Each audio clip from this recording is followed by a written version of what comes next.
Where's the Steve Barmer intro music? Say it. Okay, got it. Lily hates us. We'll just wait for people to start coming in.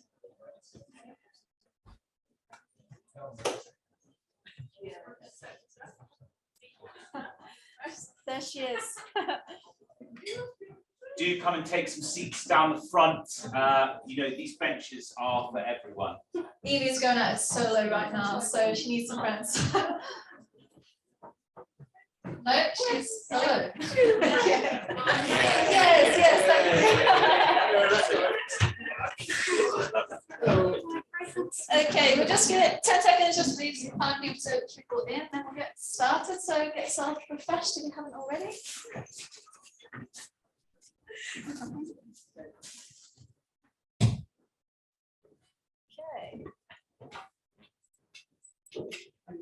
Okay, I think we'll get started. So, firstly, hello, welcome to everyone. This is the first launch of the SocialCode Southwest. So, can we have a big round of applause?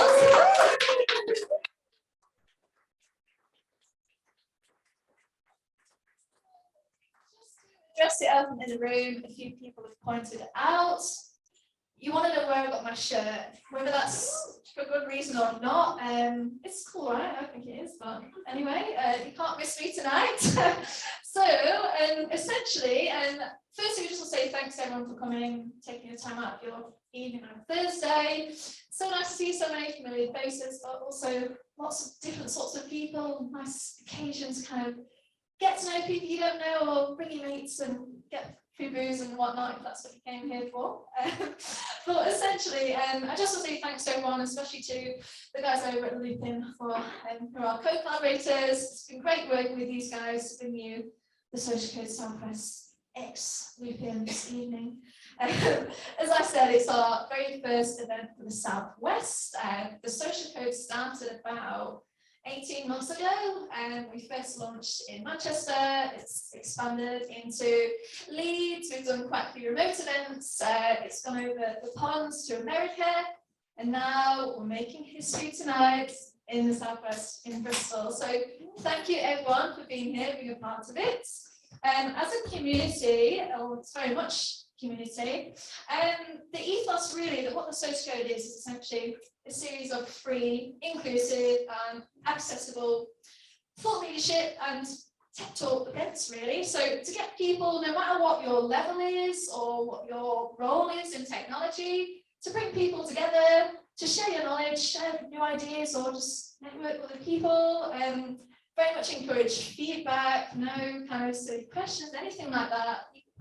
Everyone's got the freedom to talk about whatever you want, and yeah, hopefully you'll learn something as well. But yeah, very much for people to come together in technology, whether you're already in the community or want to get into it. So, just so you know who on earth I am, my name's Liv, or my real name's Olivia Horan, but I go by Liv. I'm a lead recruitment consultant at Oscar Technology. That's how I run the SocialCode. Essentially, I talk about all things JavaScript and design, but this is nothing to do with recruitment. But if you want to come and say hello on LinkedIn or anything, or come and ask me about future events, if you want to nominate your mate or something, I'm always happy to talk about it. So here's my details, and I mean, you can't miss me tonight with this. So. Essentially, we'll come to that shortly, but I just want to say a big thank you firstly to our co-collaborators, Loopin. We've got the lovely Anthony here, who's one of the co-founders of Loopin. Loopin have put in so much work to bring us this event tonight, and they've also, reason why we're here tonight in this lovely event space in their headquarters in Bristol, they've put in so much work. Also, it's thanks to them, we had the lovely pizza this evening from Flower and Ash, and they put a lot towards your drinks tonight, as well as the snazzy stash you've got. If you haven't got one of these tote bags, get yourself one. There's 3 free drinks tokens in there as well, so I mean that's the reason you want it, right? So without further ado, I'm just going to pass over to Anthony, just to, if you want to say a few words about yourself, Loopin. I will. Thank you very much. Thank you very much, Liv. And I'll welcome you all here this evening. It's going to be a journey through humans versus tech. It's going to be understanding the emotional side of what us are as humans. So, Liv, you made a really good point there. I just wanted to state that Lily has predominantly done the majority of the work from the Loopin side. So when Liv was referring to we, and all of the work. all of the work Lily has done. So a big round of applause for Lily June.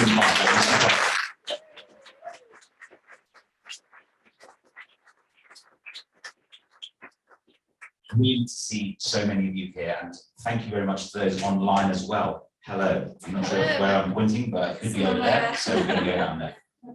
So, without further ado, I'd really like to get the event started. I want you here tonight to have a good evening, a really great evening, and have some fun. It's lightweight, it's enjoyable, it's interactive, and really, if we can get something from you as well, that would be superb. So do contribute in the times that you can contribute. But thank you very much for everything, and I'm going to pass you back to Liv for the next bit. So, thank you very much, Anthony. So, to kick us off, to get us in the zone, we've got the lovely Evie Skinner here. Say hello.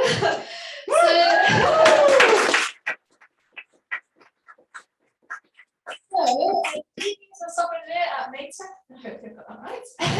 Evie's also the founder of Queer Tech Bristol, so big up to that. But essentially, I'm just going to get over to you, Evie, and everyone get yourself in the zone and let's go. So, co-founder of Queer Tech Bristol with Harriet here in the beautiful white.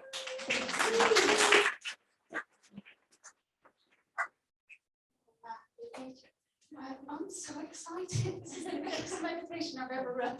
And the first meditation I've ever run with a mic. So if my big teeth crack into the mic, forgive my nerves. So I'm just going to invite you to just arrive here in this moment now. The drinks are flowing. Hopefully you're not too sozzled yet.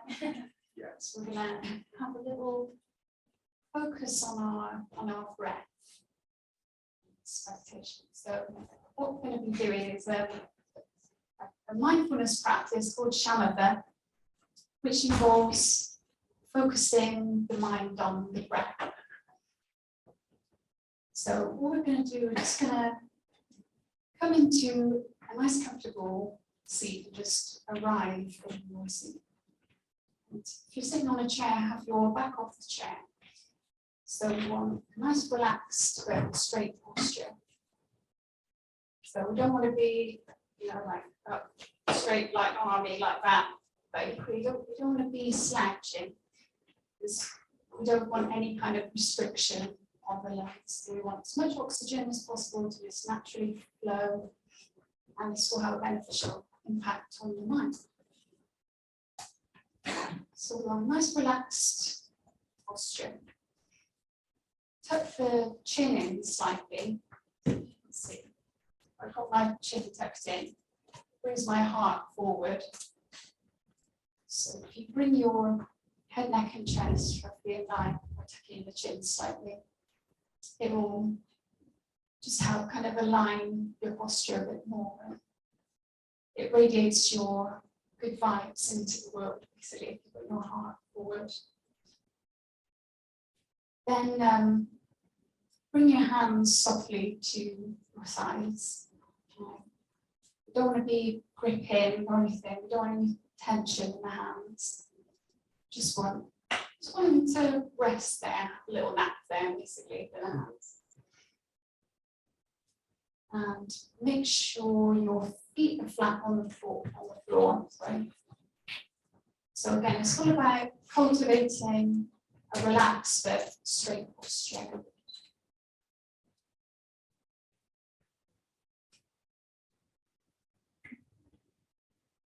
Just breathe normally from here.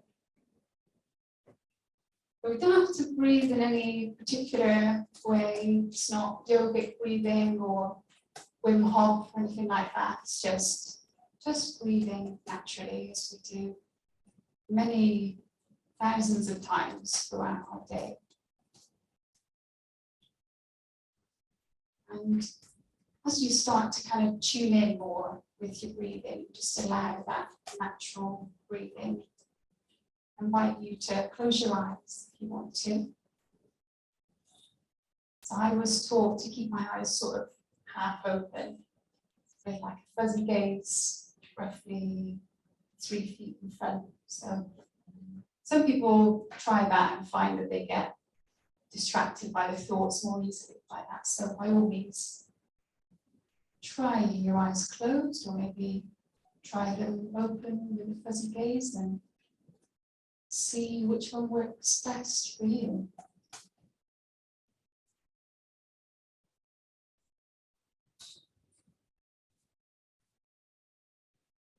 I'm just going to take a moment to arrive here. Just let go of the day thus far. Let go of the evening to come.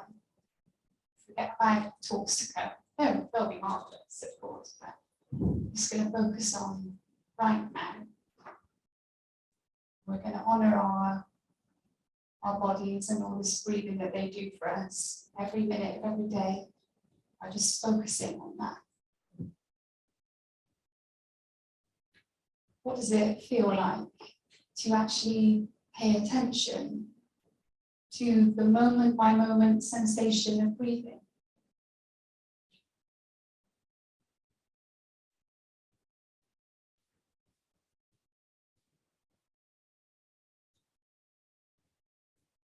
If you notice any tension crop up in your hands, just do that, just notice that and let that melt away. If you notice any tension in the face, sometimes I find that when I come to practice, I'm kind of furrowing my brow without realizing it. So see if you can detect any tension in your face and let that melt away as well.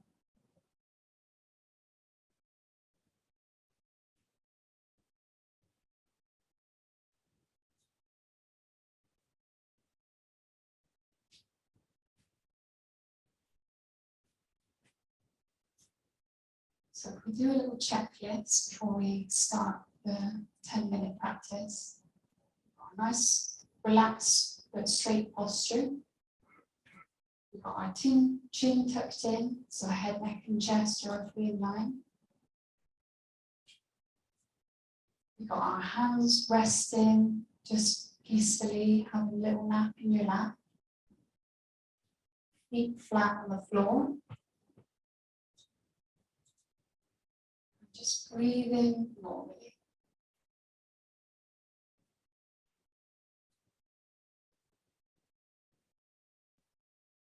So we're all nice and relaxed here at Bristol Bridge. I hope everyone at home is nice and relaxed too. Start practice. So you'll hear one little gong bell to start. We'll have 10 minutes just focusing on that breath.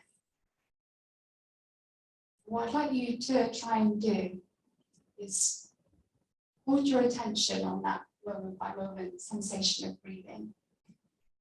And when thoughts inevitably rise up, there might be feelings or a little worry about something, just notice that it's arisen and just label it thinking and come back to the breath. And find yourself doing that many, many times. But try not to judge yourself for going off and thinking. It's completely natural, and it's indeed the practice of noticing it and coming back to the breath again and again and again. That is why we call it meditation practice. So that's the mindfulness part there. So if you focus on your breath, when your mind wanders, a thought crops up, label it thinking. come back to the breath. So we'll get going with 10 minutes of that now.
Thank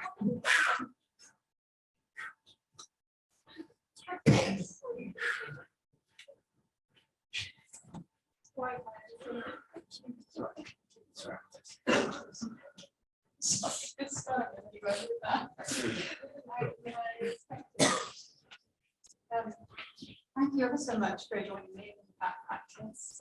Thanks everyone at home for joining as well. We're all with us.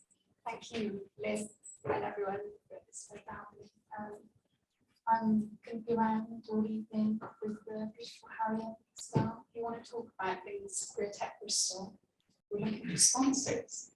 So come hang out. And I'll be coming back for a little panel conversation as well in the end of the event. So, yeah, thanks again.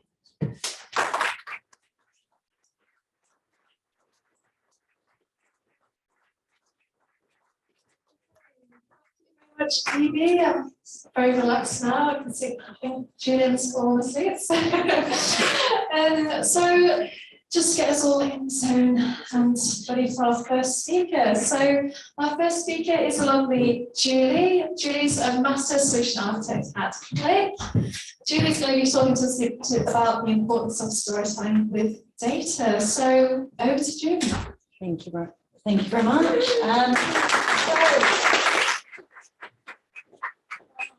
We're going to go from quiet to obviously a bit of talking now. So let me just nip onto the first slide. Yeah, my name's Julie Main. I've been working in IT for about 25 years now. Originally I started as a tech, or a dev, for about 12 weeks. To be fair, I wasn't really very good at it. And I sort of fell into what we call pre-sales. So when you've got enterprise type software, they need a sales guy to or saleswoman to sell it, but then they need a more technical person to explain how it works, what benefits, etc. people are going to get from it. And that's pretty much what I do. So when my friends say to me, what do you do? I say, well, I get paid to talk for a living. So it's pretty cool. Tonight, I'm not getting paid, but there are pizzas and there's wine and there's food and water. So that was in me. Yeah, so I'm a master principal solution architect at Click. Very long title, pretty much means I've been there for a long time. And luckily I have been promoted a few times. Solution architect is basically the new name for pre-sales. Every single year we get a really cool name. We don't actually have to do anything for it. You know, sometimes I've been a value engineer, haven't had to do any engineering. And Click, really good company, that's why I'm still there. But obviously tonight, I'm not going to talk about products, software, I don't want to try and sell you anything, but you know, if you'd like to buy something, I'm quite happy to try and sell it. So what I really wanted to do is just try and do something at a very high level and talk about, as I said, the importance of storytelling. So the main things I'm going to run through are, first of all, why do we visualize data? Obviously, I am coming from a data background, it is still important to me, and everybody is going to have to be involved with data at some point in time. Whether or not we're looking at our bank accounts, must admit, don't analyze that data, or whether or not, you know, we're in our workplace, we've got to look at things, we've got to share information with other people. Then I want to talk about visual storytelling. What is it, why is it actually important, and what makes a good story? So why do we visualize data? Okay, this is very business-like terminology, brings up, say, features that can't easily be seen by examining the raw numbers. Not everybody's an accountant, okay, they don't all understand spreadsheets. But it's more than that, you know, as an analyst, I need to be able to analyze my data, I need to be able to potentially talk to somebody about it. If I'm a researcher, I need to be able to work out my findings. If I'm an executive, I need to be able to talk to the board about what's happening. And if I'm a leader, I need to be able to talk to my team about what's happening in the organization. It could be good, it could be bad. And it could be things that we want to do, things that we don't actually want to do. So let's have a look at this. Okay, most people, when they look at data, they're thinking about Excel spreadsheets, they're thinking about ellipse. Okay, and here we're looking at, okay, who's our best performing agents? Oh, great. Okay, just the sort of thing we would like to look at. And it's great. We've got percentages, we've got people, we've got numbers. But what can we actually tell off that? Not much. It's just all sort of lists. Now, first thing to do is visualizing data, just do it in a slightly better way, make it much more understandable. So we changed it to bar chart, we've done sorting, we've done the use of colors. Straight away now we can see who are the top performers, who are the worst performers, or the bottom in this top 10. And also we're looking at, you know, where's the line, okay, so we want people to be performing above 6%. Very simple, very easy, and there's lots of ways in which you can do that out there, and lots of information about it. The other thing we need to do is the fact that we want to minimise the time it takes somebody to make a decision or to actually analyse that data or take more consideration into it. And humans have a very much an innate way of understanding patterns. Okay, so have a look at this. Who would want to walk across that grass or walk across those leaves? None of us. Okay, we're not stupid. Okay, it's camouflaged, but we know that it's a nasty looking snake. Now in the UK, that'd be an adder, but if we're over in the US, that's going to be something not a lot nastier. If we went to Australia, I wouldn't want to know. Again, if we're in the jungle, is anybody going to go after that? No, we're going to hightail it in the opposite direction. So very quickly, we all know we can recognise these. It's just images, it's data, it's information in front of us, and we know what to do with it. Both cases pretty much run away. But also, we beat computers, unless, of course, you are that chess guy. Apologies, okay. Don't really know what happened anyway. But you know, we're all looking at this. We haven't got the full picture, have we? But we can tell a lot of stuff. First of all, there's a guy in a bike. I'm sure it's a guy. He's got a backpack. He's on the right-hand side of the road. So somewhere over in Europe, probably. He's going up a hill. And there's mountains in the background. But there's lots of gaps there. But it doesn't matter because as humans, we're looking at this going, well, I actually can pretty much take a lot of information from that already and put together quite a good picture. It also helps to reduce the risk of error and misinterpretation. So again, what do I mean by that?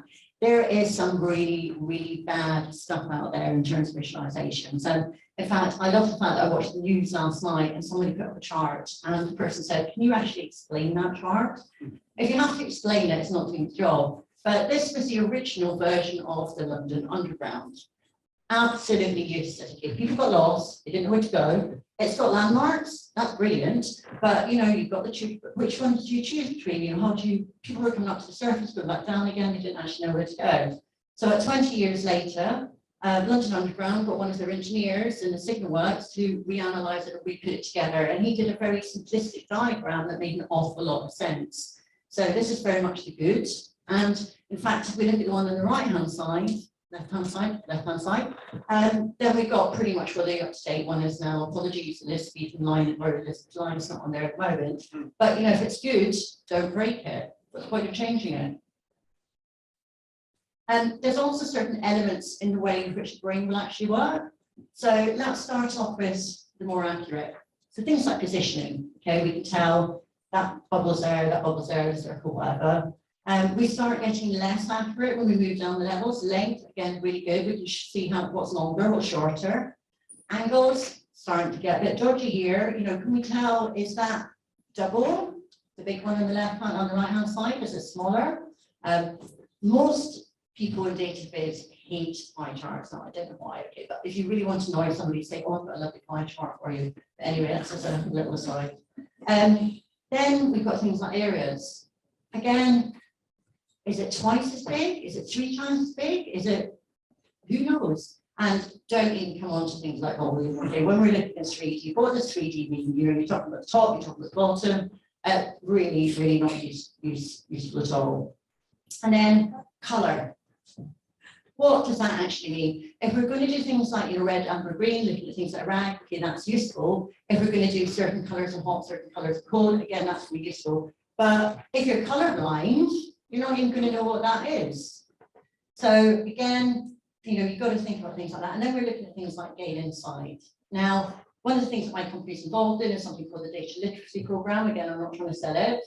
We work with a lot of companies, and it's really about getting people to work with, understand, play with, and actually argue with data. And we've done different analysis, and we found that about 23% of business analysts don't actually understand data and the data they're working with. You've got 32% of C-level suite execs don't understand. And even worse, a lot of youngsters now, between 16 and 24, there's 21%, they don't understand data literacy. So they don't really understand what they're looking at, what they're doing with it.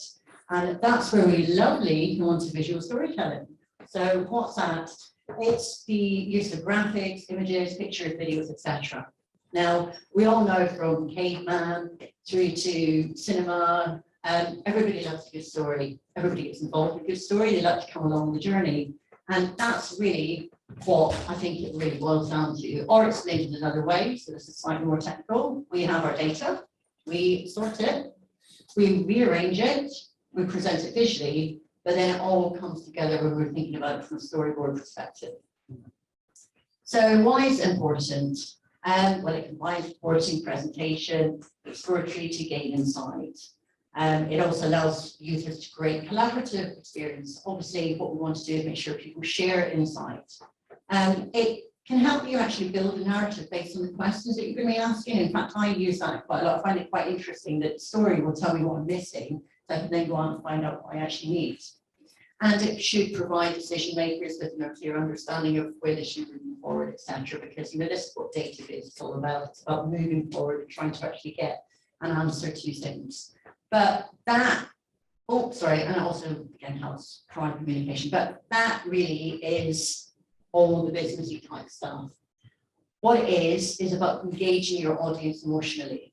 If they are emotionally involved and they want to see something through, we have problems with our stock figures. What can we do about it? Okay, you get them on board, they'll do something about it. Any other business problem, again, you'll get them on board about it. You want to grab the attention, okay? You don't want to just put up slides so somebody goes, I'm really bored of this. You want to make sure that everybody, again, is engaged and you've actually got their attention. And you want to provoke thoughts and feelings. People need to, again, come along the journey of resolving whatever issue it is that you're trying to resolve. And then you have something called conventional rhetoric versus persuasion. So conventional rhetoric is me actually putting up PowerPoint bullet slides. I'm pretty much doing that anyway, okay? You can all be sitting there going, I'm thinking I'm great here, okay? Everybody's agreeing with me. But actually, you're all thinking, I don't agree with that at all. I don't agree with that figure. That's not what it says in my system. Whereas persuasion, again, as I just reiterated through all the other stuff, it's about getting people on board with the journey. So what makes a good story? First of all, you've got to know the audience. The story isn't your story, it's a story that you need to get them to come on board with. Then you've got to look at things like the narrative flow. Are you going to take them along in the journey or move from step to step? Or with certain people, you might have to start at the end. So this is what has to happen, and this is why it has to happen. And then you have all the Greek philosophers. They knew that the secret of a story, the secret of a really good play, is what they call 3-act structure. So you have your beginning, so you explain what's going to happen, you explain what the problem's going to be. You have your middle, so how you came up with that, what should be done, and then you have your ending. If we start this, this is going to be perfect. And repetition. Keep repeating yourself, people remember things. Hence, know your audience, okay? You need to know that you're presenting to the relevant team. If people are in finance, you don't talk to them about marketing. If they're marketing, you don't, just make sure that you know your relevant audience. This is the technical side. Got to identify the problem. Gather your data for understanding, analyze data. That might then lead to the fact that you need more data in there from a contextual perspective, find a solution and recommend an action. Everything really needs to end up in an action wherever possible, because otherwise, we all know what it's like. You go in a meeting, about a meeting, about a meeting. You want to go in, you want to get an action, you want to get back out again. So, my little story. Now, I would normally do the dog story. I can't because my boyfriend's here and he hates it. It's to do with him and the dog. Nothing bad. It's to do with the Fitbit, okay? We work with dog walking, etc. Anyway, so in 1854, there was a cholera outbreak in London. Now, one of the things I do in my company, I do a lot of work around geoanalytics, something to sell it. And this is one of the stories I sort of tell to tell them how wonderful our software is. But it's still a good story. So, as I said, there was an outbreak of cholera. Pretty serious, and the prevailing theory was that it was spread via air. So what the government did is they basically went in, shut up all streets, didn't let anybody in, didn't let anybody out. Now, one preeminent doctor, Dr. John Snow, nothing to do with Game of Thrones, he came up with a prevailing theory. Now, his theory was that it was contaminated water, it was nothing to do with air. So what he did, he was actually the first person to do proper geoanalytics. He took hold of all of the different streets, all of the different deaths, looked at the complications, and he started to map it. So you put it onto a map, we can see, he used like sort of blocks to show how many different deaths there were. This isn't in colour, so you can't see where the pumps are, but he basically started plotting that and analysing that. And as part of my story, and I'll go through it really quickly, I did it in maps. Then I could use the geoanalytics, so I could do things like closis, which is an analysis. I could do isochrones to see how far people walked. If you watch the right-hand side, every single time it comes up with Broadwick Street. Now, he came to the same conclusion went to go back to all the doctors, they all said, no, we don't believe you. So he went down, took the pump handle off, 2 weeks later, no pump handle, no cholera. Brilliant. So just to come back, because obviously I said repetition, obviously we talked about visualization data storytelling, quite important. And again, really just to reiterate that. So I'm going to pop these up because they contain both parts of the business type stuff, but it's really the red that I want you to highlight on, okay? So we are compiling reporting, etc., but we want to gain insight, we want to grab the attention, we want to share a collaborative experience with people, we want to get them on board for the journey, we want to communicate to other people, and we want to support decision making. And we also want to facilitate group decisions. But in the end, what we really want to do is ensure the audience is very much engaged and that there's a call to action and everybody gets on board and takes that up. Thank you very much. I hope my talk's been interesting. And thank you.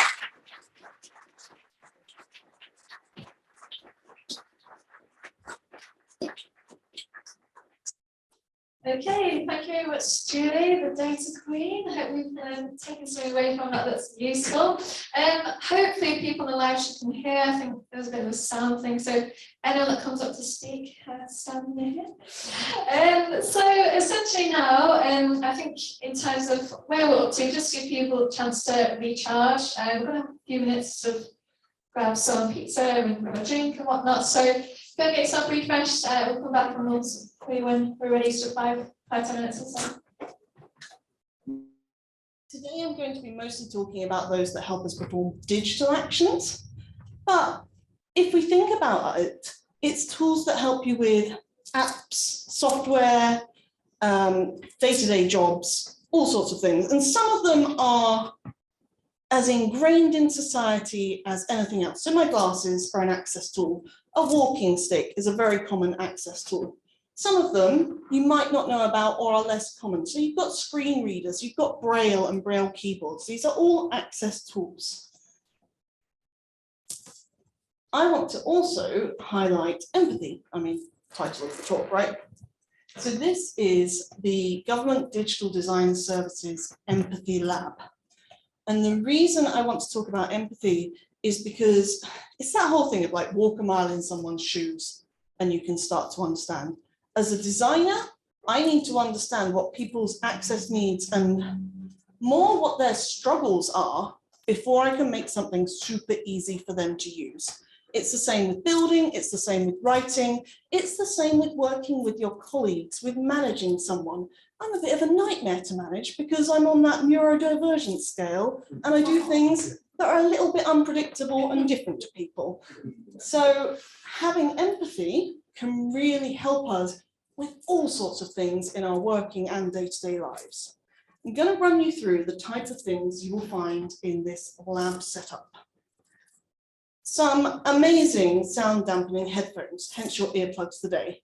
As a statistic, 1 in 6 people in the UK are affected by some level of hearing loss. And this is not just limited to age, this is anyone and everyone. So it's good to be aware of. Think about all those situations where your hearing is so important. I drive an electric car. They are really quiet. I'm not sure you could rely on your hearing to spot one of those as you're crossing the road. Soothing sounds of alarms on the newer phone models, and people working in a loud environment are going to struggle with hearing. So stick some sound dampening headphones on and experience your app or tool that you're designing from a different side. Goggles that imitate different types of vision. So loss of sight, again, it can be temporary, permanent. My colleague was recovering from laser eye surgery for a medical condition, and so she couldn't see for a while, but she still had to keep working. And that was a big challenge for the company that I was working for. So again, statistic, more than 2 million people have sight loss, and that statistic isn't talking about those of us with glasses either. Gloves. So this is a really interesting one to me, and one we'll be kind of experimenting with a bit later once I've brushed through all these slides really, really quickly. These gloves mimic arthritis, but they could mimic other scenarios. And actually, there are multiple situations where you're going to have limited mobility. Again, speaking of someone with dyspraxia, things that are requiring me to have that hand-eye coordination or motor movement are really tough for me. I'm going to tell you a story now, as we've heard about storytelling, not quite with data, but you know, it's a good method. I was at a company that was really great at delivering quite cool corporate training. Actually, you know, those mandatory training things that you sign and open the email and realize that half your day is going to be wasted. They were pretty sweet. And they had a cybersecurity awareness training that involved a game. And the game had things moving around on the screen, and you had to click them within the time as they moved to eliminate those security threats. I couldn't complete it. I know about cybersecurity. I sat with the cybersecurity team. I heard them day in, day out, but I couldn't complete that training because it required something that was unnecessary for me to learn about cybersecurity. If they had experienced an empathy lab or even spoken to some people with a temporary, situational, or permanent disability, they would have known this and could have avoided the situation. Braille readers and keyboards, quite niche, actually. It's not a given that someone with sight loss will use Braille, but it is there, and it is a common way for people to ask for PDF documents to be translated. So it's worth kind of being aware of it. Braille keyboards are amazing. They're so different. I encourage you to go and kind of look on YouTube for someone using one, because I got to meet a friend at university who uses one, and I was just flummoxed by how different her interaction was with a computer with this Braille keyboard. And then obviously you will have software as well. So you've got screen readers I've spoken about before, magnifiers, both physical and digital. If your app or software is Zoom locked, you're a bad person. I'm sorry. High contrast mode, many of us will use dark mode. That's a form of access tool. If it makes it easier for you, great. I hate it because it puts everything into high contrast and it hurts my eyes. So again, it's personal preference on a lot of these things. Image navigation is quite common for people who have very limited motor movement, and you know, they may only be able to move their eyes around screen. Again, look on YouTube for examples of people so you can get empathy for the different amazing ways that people have discovered to use technology and work with each other. This is my homemade empathy lab. You can smear Vaseline on some safety goggles and experience different types of sight loss. If it smells nice, it's even better. These are the kind of eye tests for color, but with another color acetate put over the top of them, just so we can all experience how frustrating it is when you can't read something because it's in a color that's too similar to something else next to it. If we're talking about data visualization, 1 in 12 men are colorblind, 1 in 200 women are colorblind. It's one of the few things where we're top trumps. That's the thing that gets the chip, right? And then the little earplugs just as something that's easy. So again, you can experiment with these yourselves and build empathy for the people you are designing for, building for, but also the people you work with.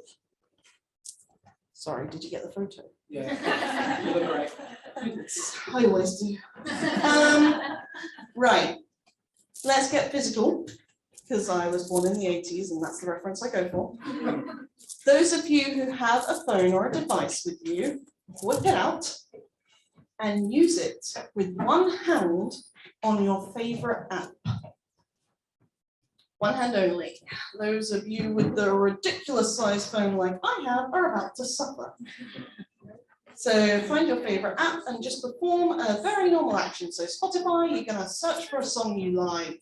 the ASOS app because you just need that fashion hit. It's going to be your favorite dress or trousers, let's say. The BBC website might be quite fun and things that have never been said before. So, one-handed, how are people getting along? Big thumbs, okay? Small phones. The amount of times, small old phone, right? But actually, very considered design and suitable for pockets of trousers that have tiny pockets, right? But those of us with bigger phones, unless all your navigation is at the bottom of your screen, you are currently kind of doing the slow crawl to make sure you don't drop your phone, right? And slow crawl back down, because they're so slippy as well. Situations where this may be forced upon you that aren't just some slightly sadistic presenter at an event. What if you're breastfeeding a baby or holding a baby and they've just fallen asleep and you need them to stay asleep, but you really want to check the score of that game, and then you've got to do it one-handed, right? It's silly, but it's something that we have to do. That is an example of a temporary access need. Okay, next thing, we're going to use the same device and we're going to turn on high contrast mode. So head to your settings and into accessibility. Oh look, I had slides for this. There we go, turn on high contrast mode. So they all generally have a built-in high contrast mode. When you've turned it on, I want you to go to just a search, whichever search is your favorite. Am I causing feedback? I might be causing feedback. And look at your keyboard in particular. So on Android, my keyboard goes yellow and black. On Apple, I'm guessing it does something similar, I hope. Has anyone managed to figure it out? Oh dear. I've got a prize for you coming up in the room. Sorry, people online. And if we can't figure out high contrast mode, I'm afraid the prize is coming home with me.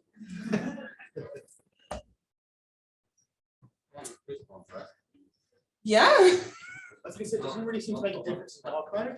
Ah, so it doesn't make a difference in dark mode because everything is already quite high contrast. Increased contrast. Increased contrast. There we go. Just ramp it up. You can always turn it back down, right? But yeah, dark mode, the same. How boring. Almost a difference. I personally like this effect when I'm using my phone at night. So when I turn on that high contrast mode on my Android device, it is quite a shock. But people are using this all day, every day. They're using their device like that.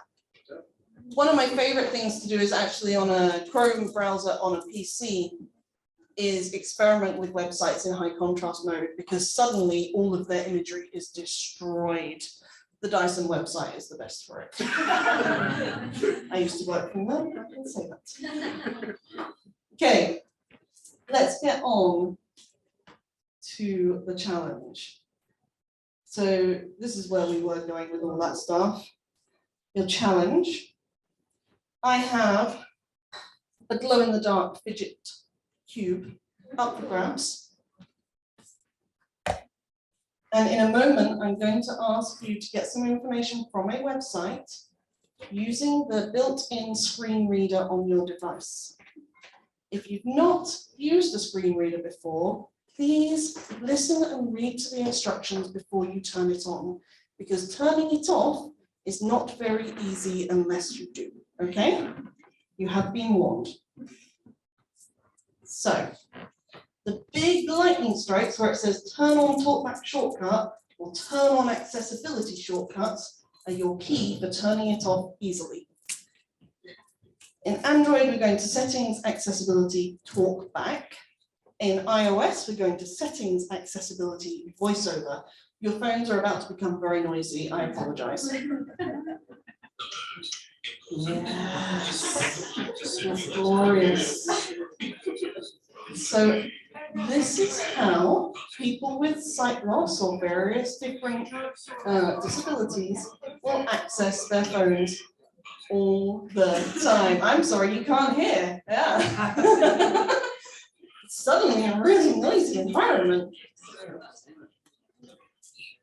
I need you to find, and the first person who does this wins this, the definition of disability on the Gov UK website. And there's a hint, it's within the Disability Rights and Equality Act 2010. Okay? And you can start crying anytime you want. I was going to say, I've read the whole thing, but Ah, yeah. I've had to. Yeah. So this is actually probably the most accessible website I know of, certainly in the UK. The people who design this are fantastic at making sure that anyone can pay their taxes. Anyone getting there? I know, you can do this to me all you want. Oh, it's so hard. But this is how people use the internet, use their computers. Come on, keep trying. It's glow in the dark. I mean, who wouldn't want it? I'm being too harsh.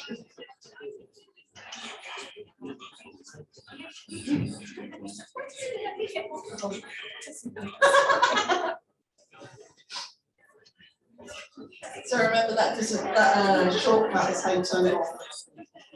I think on Android it's holding both the volume keys for 3 seconds, and on older iPhones it's like tapping the home button 3 times, I think. If you turn on the accessibility shortcuts, it will have told you how to turn it off. Otherwise you'll have to plead with a friend who hasn't turned it on to Google the instructions. So Gov UK, definition of a disability.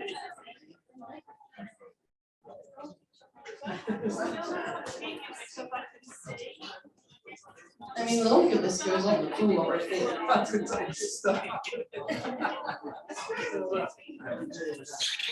Oh my God. All my normal shortcuts have been disabled. Yeah? So like, yeah. I think we might have it. Maybe it's really determined. Really, there's a lot of eye contact going on. Come on. Or maybe it's just like, help me, I can't turn this thing off. It's talking to me all the time. Get it up. Okay.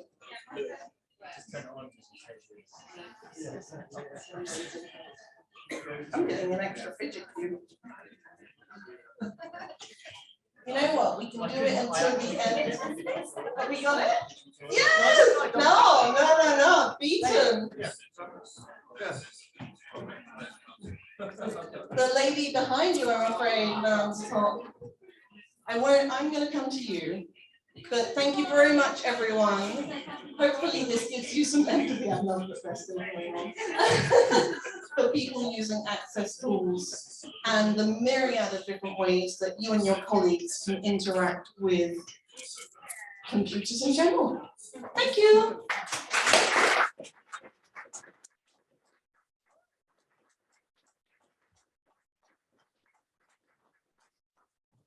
Okay, I think you've broken my phone, Amy. I can't seem to get it working, but thank you so much. I think, especially from my perspective, I've never experienced something like that or thought of stuff like that in my life. I don't think I have any, I'm just sat there on my phone, but thank you so much for finding that insight. So, our next speaker is, I don't know where he is. Where are you, Glyn? So, it's the lovely Glyn. Glyn is the COO at Andarius. He's also a very experienced director, has held many director roles in his life, a tech entrepreneur as well. I will pass it over to Glyn, who, in fact, I'm going to look at the slides. So Glyn's going to be talking to us today about winning and losing hybrid teams. So over to Glyn.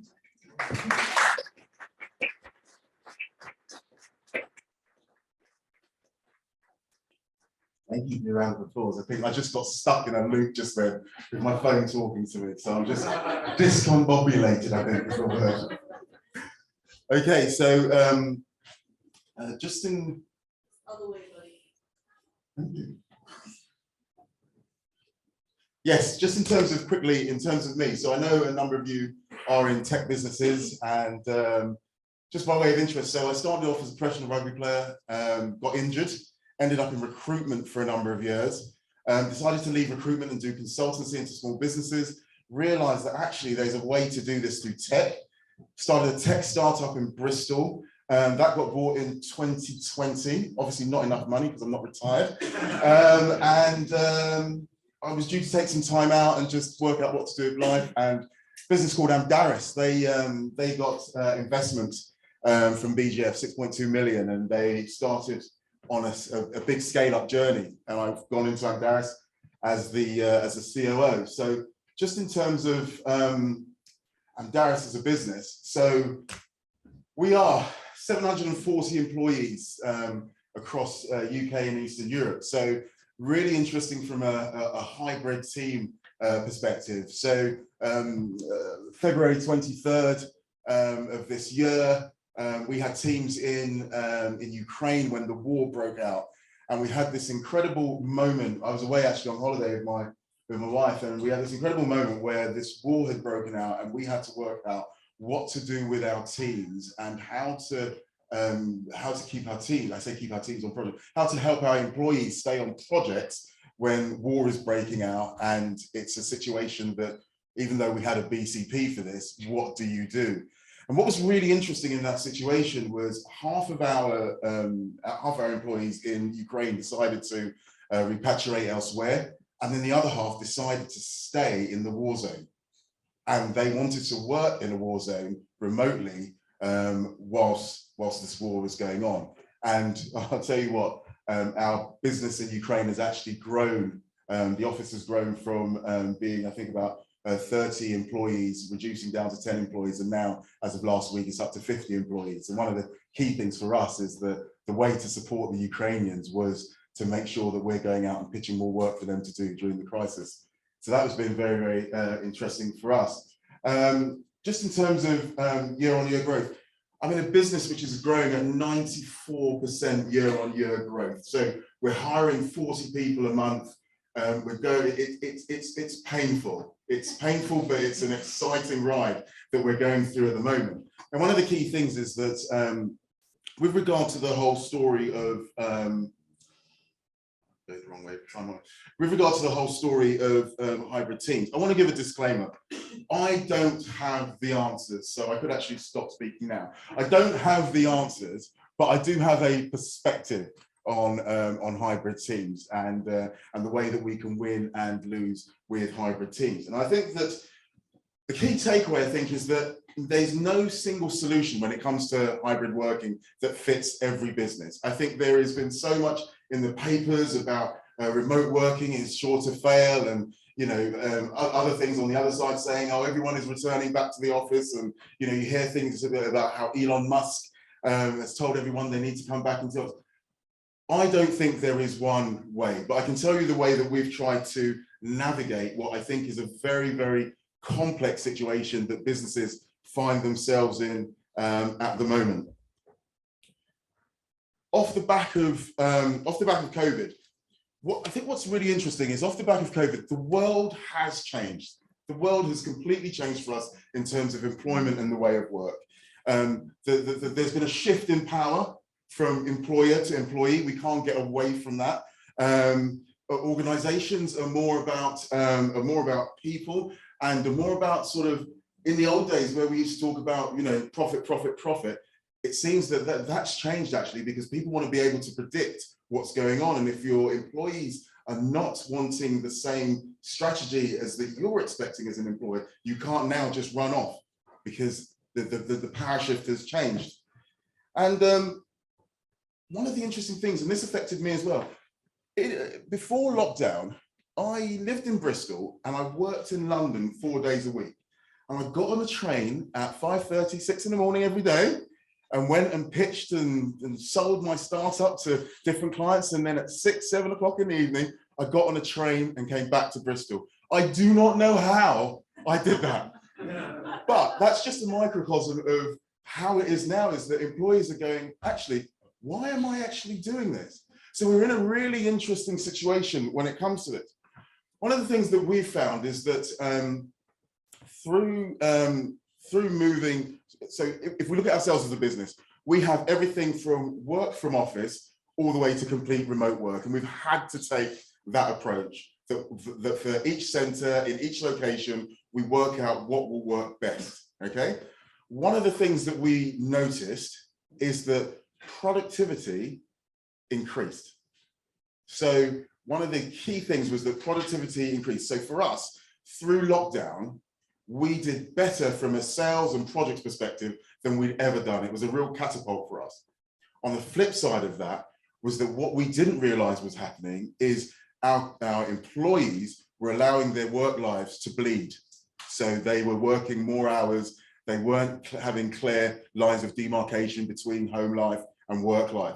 And as employers, there's one thing you can do, isn't it? You can either go, this is great, but then there's the other side, which is the welfare side, is like, you know, these are human beings, these are our employees, and we have a duty of care to look after our employees.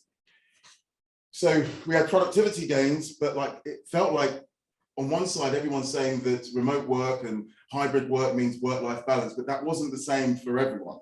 What we also saw was that one of our values is collaboration. And one of the ways that we have worked really well as a tech company is creating collaborative conversations. That is in the DNA of who we are. When there is a problem, you get everyone in a room and a whiteboard, and we come up with models and things like that. And the energy that has been created, that's why we've been able to be so successful from a client perspective and an internal perspective. So some of the models that we have created in terms of ways of working and how we deliver projects and how we use agile, all of those things, we developed around having people getting physically in a room and working out how to do this.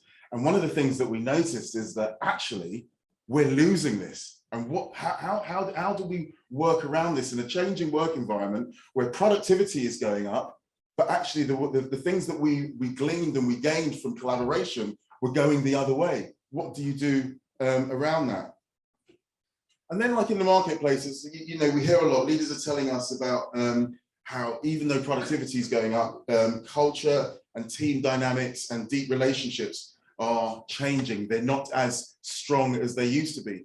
So we're caught in quite an interesting place for all of us, that we're in this world of work and we're working away, but at one stage where we were forced to be together, there were these serendipitous conversations that arose, there were these ways that people connected, and then now we're maybe losing some of these connections as we go along. And what do we do? Because the world has changed.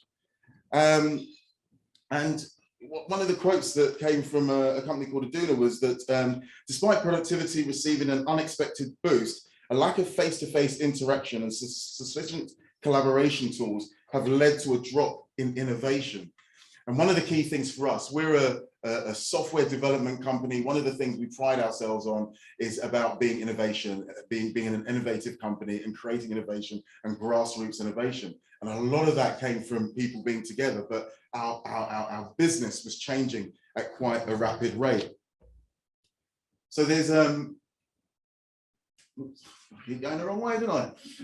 Considerations. I think one of the big considerations for us was that when you are a nearshore outsourcing company with 700 developers, you are a people business. So you have to have the people front and center of what you're doing. And for us, it was, we've had a change in the way in which we've worked. And across our different offices, what we've had is that we've had, let's say, for instance, in Romania, you've got a mix of fully remote in Romania, and you've got a few people who go into the office. In Moldova, for instance, everyone wants to be in the office. In Ukraine, in the middle of the war, we had employees going to the office in Odessa when it was being, but it was just, it blows your mind, like in terms of what was going on. In the UK, we've had a really interesting perspective where we've actually, it's the only office where we have actually mandated that we want to have a hybrid where people need to be together, 2 to 3 days in a week in order for us to keep that culture at headquarters. But one of the things that we didn't expect was that in Romania, after lockdown, a number of our employees who'd gone back to live at home and work away from the community that they were in started suffering from mental health issues. And one of the young gentlemen, he's actually left the business now, but he actually had quite a significant mental breakdown. And I was kind of like trying to work with the team on what do we do about this? Because as an employer, we want to make sure that we're taking our employees' mental health seriously, and we want to make sure that we understand about the welfare of our employees. And I met up with the ex-HR director from London Underground, and she told me the story, which kind of blew my mind, but made me understand. So in Transport for London, their most skilled staff, let's call them most skilled staff, they're called CSAs, customer service assistants. So these guys are the guys who you'll see in London Underground at the station. So they're real people, they are able to diffuse situations, they make sure that everything is moving really well across London Underground, and without them, it would not work as it works, yeah? So these people get paid £19,000 a year, okay? They're skilled, they're people, and they make things work. Within TfL, they have train drivers, and train drivers start about £47,000 a year, okay? So you've got these CSAs who are not on that much money, you've got these train drivers starting on 47 a year, and then they go up from there. So what London Underground do is they then advertise these roles internally, okay? So these CSAs see a train driver role, and they're like, oh my goodness, that's a complete lifestyle change. They go for the train driver role. They get the train driver role. Day one, they go into a cab 2 meters by 2 meters, stuck underground for 12 hours. The way that they get their energy is being amongst people. And now they're spending 12 hours in a cab in the darkness, driving up and down. And mentally, you can imagine the toll it takes. And that made me realize that what we needed to do as a team is we needed to actually look again at our employees as individuals and start to work out, what do we do if an employee is working hybrid? How do we engage with an employee who's working hybrid? Not all employees are equal in terms of the way that we need to interact with them. Someone who's coming in 2-3 days a week and is having those conversations, having that human contact, all of that, that's one type of employee. An employee who is not getting people contact and is stuck behind their computer, developing day in, day out, and their only interaction is over the screen. How do we, taking our duty of care seriously, deal with those employees? And that's kind of turned around how we have looked at our business. Well, that's messed up a little bit. Not to worry. One of the interesting statistics is that statistics show that work dominates some people's lives to the point that it's damaging their physical and mental health. That's something that we've seen. Only 17% of workers take sick days when they are feeling mentally unwell or burned out. And we as employers don't realize these statistics.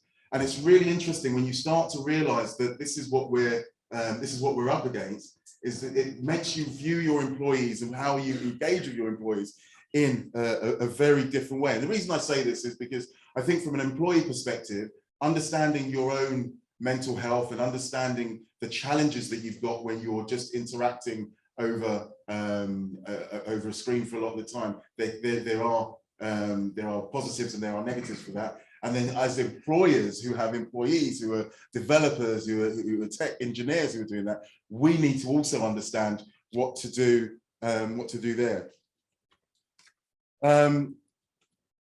Another quote, companies also continue to experience a strain on mental health and dilution of company culture, and as a result of the unnatural effect of using solely visual communication tools in daily operations. So we're in a situation now where the world has changed over the last 3 years. It's changed loads, and we don't exactly know where it's going or what the fallout is going to be. But I think it gives us an opportunity for us to think, whichever way that we are choosing to move as companies, that we need to understand the implications of what work from office, work remotely, work hybrid will have on our employees and will have on the generations of the future. So just to talk to you a little bit about what we've done as a business. So one of the key things that we realized was that from a people and an HR perspective, so if you think about me as COO, I look after the HR function across all our offices, I look after the recruitment function, and I look after all our centers across Eastern Europe. So one of the key things that we did was we moved from sort of a traditional HR model to an agile HR model. And this is where I think like the tech industry gives us so many insights of how we can actually shift the way in which we work. The agile HR model moves away from us, running waterfall type projects and day-to-day HR to thinking, okay, as we see what's happening in front of us, sometimes we will need to just have a backlog of the projects that we are working on. And we, from an HR perspective, we need to be working on the projects that are going to bring the business the most value. And sometimes that means that a project that you are working on, which is not bringing value, you sub out for something else that does bring value. So what we've done is we changed the way in which we looked at our workforce. We've done something big on spaces. So as we have new centres, and what we're doing in the UK as well, is we've turned around and we've said, okay, we know that our culture benefits when we have collaboration. So we, as much as people will be remote, what we do want to do is create an environment where people desire to collaborate. So what we're doing we've got the headquarters here around the corner on Counterslip. We've got £1 million renovation going on with interaction of our space. But what we did was we sat down with our product team and we said to our product team, if you were to come into an environment where we want to spark collaborate, what would you want to see in that environment? What would it need to be like? We went to our other teams and talked to our solutions architects and our BAs, and we talked about how do we create a space. Now, it's turned out that that space is very expensive because everyone's getting what everyone wants. But what we've realized as a business, though, is that if we want to be a business of the future and we don't want to lose collaboration, we can't force our people to collaborate, but we can create those environments whereby they want to be in a place of a collaboration. So all of the centers that are opening across Eastern Europe, one of the first things that we look at is how do we create spaces which aren't necessarily offices, with like red rows of death, but how do we create spaces which lend themselves to collaboration and reconfiguration? And yes, it's expensive, but what we've like, so let's say if I give you an example, so one of our most recent offices is in Bulgaria, and I'm tasked with growing offices from 1 to 100 within 12 months. And one of the key things is that a little anecdotal story, one of our developers had their car in the garage and couldn't get to the office, and they actually started taking a cab because they loved the way in which the environment and the way that the office vibe worked, so that they loved it. Now, Sofia in Bulgaria, everybody works remotely, but somehow we've managed to crack this nut of getting that collaborative environment amongst our people. Another thing we did is we looked at a number of like mental health providers, and as an employer, we said, you know what, in Eastern Europe, like in America, people love to talk about their mental health, don't they? In the UK, we might do it. In Eastern Europe, they do not have mental health. It does not exist, okay? So we realized that we needed to do something, and we looked at companies like Bristol company Paranemo, and we looked at Sanctus and some others, and we ended up going with Unmind. And one of the key things for us was that Unmind delivers sort of self-service mental health support for our employees. And what was really interesting was like our developers who did not believe there was an issue with mental health, but they would dip their toe in. So the people team were tasked with finding out what courses were on there, what issues were on there. And when the war broke out, for instance, we had it was awful because Moldova sits right next to Ukraine, and part of Moldova is Transnistria, which is Russian owned. People had their families living in Transnistria. Odessa, which is just 4 hours from where our Chisinau office was bombed numerous times. All of this was going on, and it was really interesting because our employees who had not really been affected in a way where starkly in front of them, their mental health was being challenged and anxiety and all of this was being challenged, they suddenly realized, you know, that actually, you know, this isn't something that we don't talk about. This is something where we can support each other.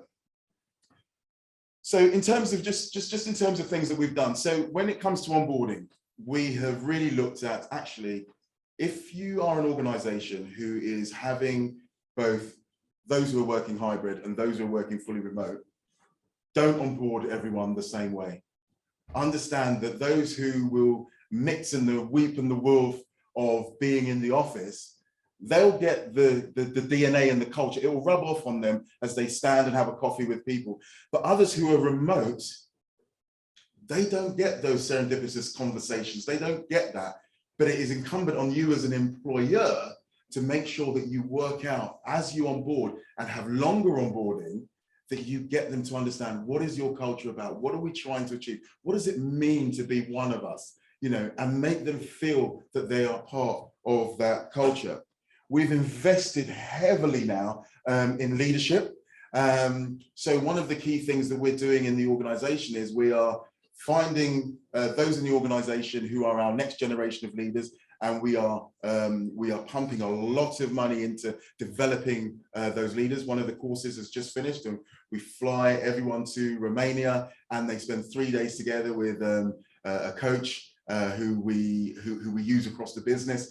And the feedback has been absolutely brilliant. But the key thing for us is that if we've got leaders who understand the dynamics, and this goes back to, I haven't got the answers, but if you can empower people to make the decisions and to understand what are we trying to achieve, then you can move in the right direction.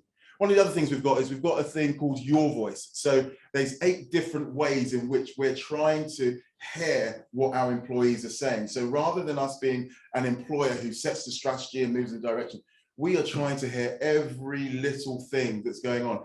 And a perfect example of this, we had our all hands today, and our CEOs, inflation is 33% at the moment in Moldova. Yeah? So it's bad, and it's I think it's 13 or 15% in Romania. Anyway, at the all hands, the strategy landed really badly, and all hell kind of broke loose amongst the employees. But one of the things that we said today, and one of the things that, and I just said, I've been communicating with them about what we do next, was about we have said that we will listen, and we're hearing what you're saying. So we have really created this environment where if they don't like it, they can actually speak to us. So we have listening boards. We obviously do employee NPS, but we've tried to work out, if we had 8 different personas, how would each of those personas want to deliver information back to us so that we can make this a better company for them? And then the other thing that we do is we take socials really, really seriously. We know that we cannot force people to be together, but we know that we can do a really good social over a couple of days, and people can get to know others who they wouldn't usually know. So one of the things that we've said is, okay, we've got this smorgasbord of ways of working. However, what we will make sure is that we are intentional of making sure that groups of people congregate together. We pay their flights, whatever, so that they have time together to get to know each other. And if we can sparks between employees which are not work related, but which are personal related, then we can manage to keep that retention and keep our employees happy and feeling fulfilled in what they're doing. So I've got no answers, but I can tell you what we're doing in order to try and solve that hybrid work from home, work from office conundrum. Thank you.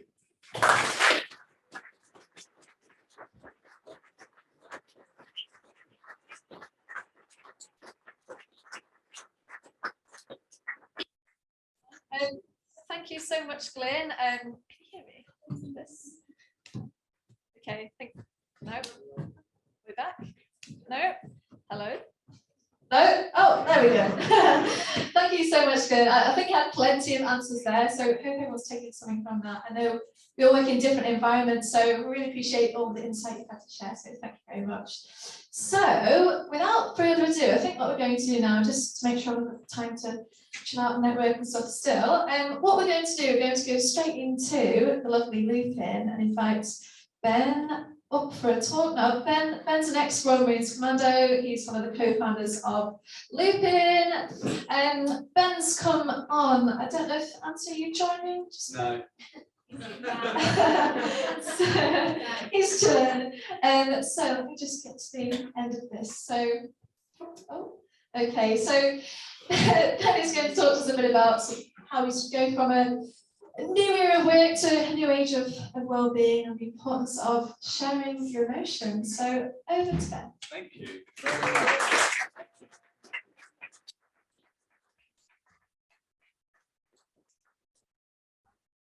Testing one, two, there we are. How is everyone? Right, so that was not a slog. That sounds really bad because they were great talks, but I'm very conscious you've been sat there for some time now.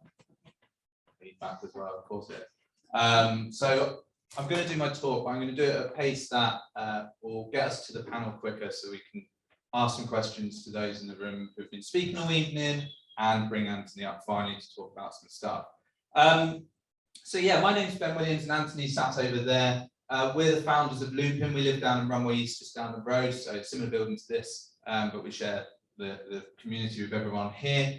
Loopin is a tech startup in the wellbeing space. We concentrate our efforts and try to solve the problem of bringing managers closer to their people and using emotion at work to leverage that.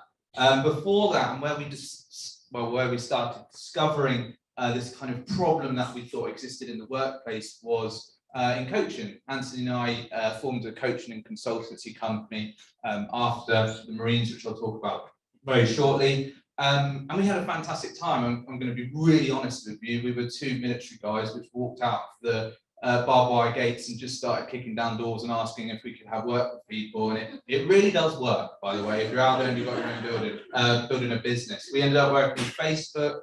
We ran a national engage program for over 3,000 people at HSBC. They literally did not know what they were getting themselves into. We worked with the England football team, Manchester United, some other professional sports outfits, Volkswagen, Audi, loads of other cool people. Went on to write for Penguin Business, worked quite closely with Simon Sinek.